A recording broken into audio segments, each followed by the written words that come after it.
Hey there. This video is a little bit rough, so bear with me, but I just need to point it out that some of us out here in public education have been doing nothing but anti-racist education. So here's to my old students. I respect y'all very much, and please enjoy.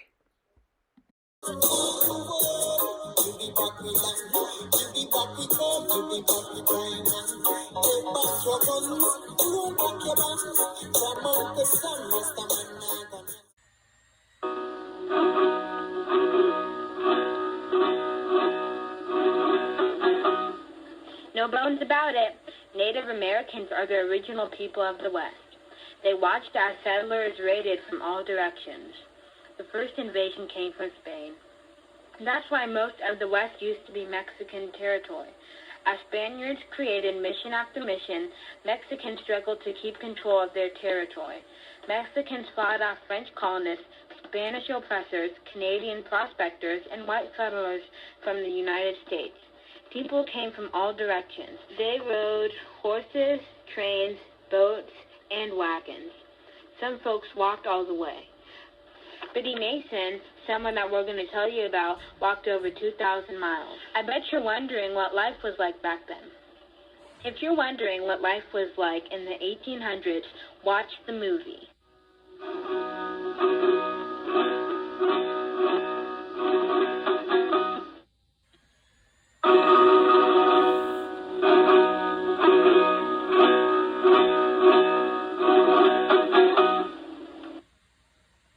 Born in Georgia on August 15, 1818, Biddy Mason didn't have it easy. As an enslaved person, she faced many hardships. After 38 years of working with no paycheck, Biddy ended up in California with her so-called master.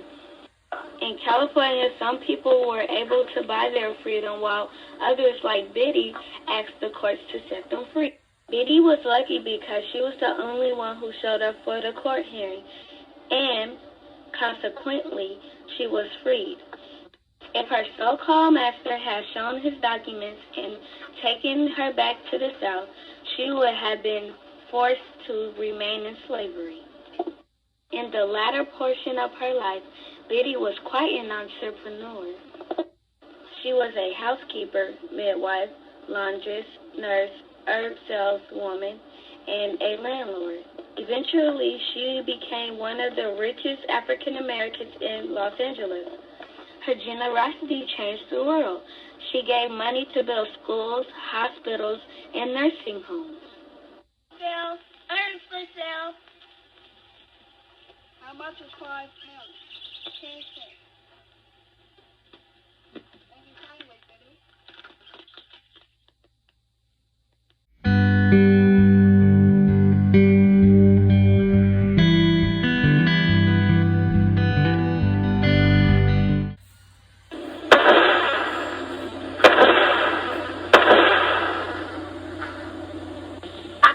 Take care of them supplies. I don't take orders from the likes of you. I ran this facility. You better step up or step down. Oh, no, you didn't. Try your guns with me.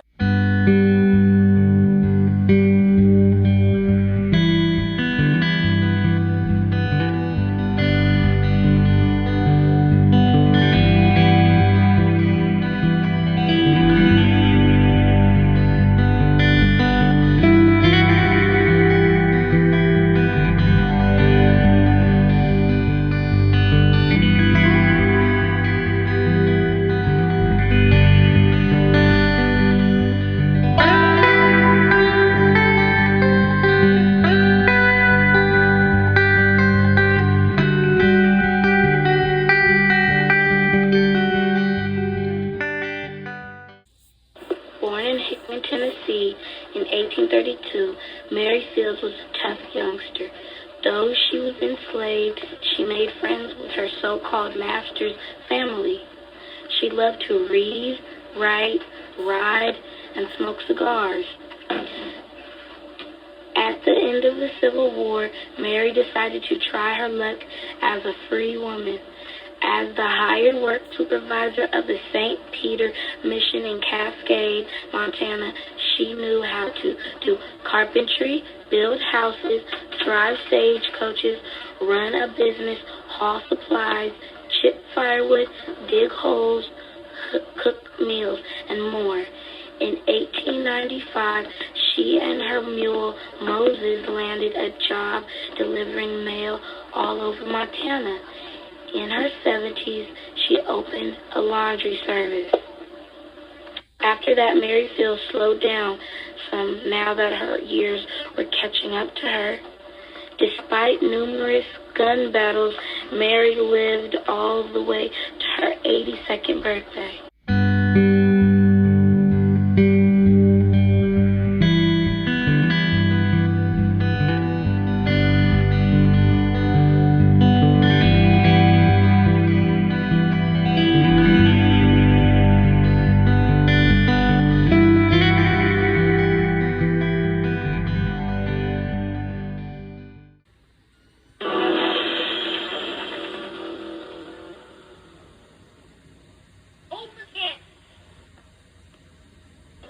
A man named Benjamin Singleton decided it was time for black folks to have their own towns. In the post-Civil War period, he and his fellow investors bought part of a Cherokee reservation. Singleton convinced African Americans to settle and farm Kansas lands. More than 800 people joined Singleton in Kansas. Many of the people were originally from the South. Their new life wasn't easy, but they were happy to be free.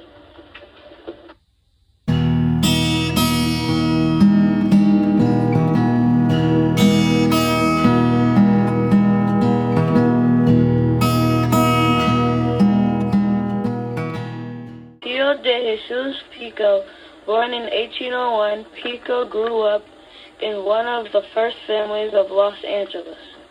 He is a symbol of the Old West because of his Indian, African, and European heritage. He is famous for being the last Mexican governor of California. Mexico's frontier territories were Utah, Nevada, Arizona, California, New Mexico, Texas, and parts of Colorado. According to the Los Angeles Almanac, American troops invaded California in 1846. Pico tried to organize troops but failed. In 1848, Mexico ceded California to the United States.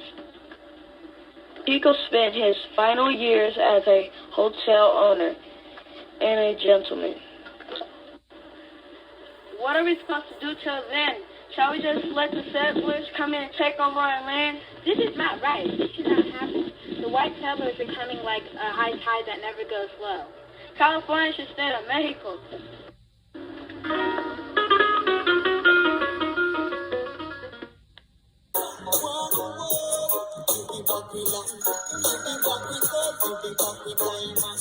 Take back your guns, go back your man.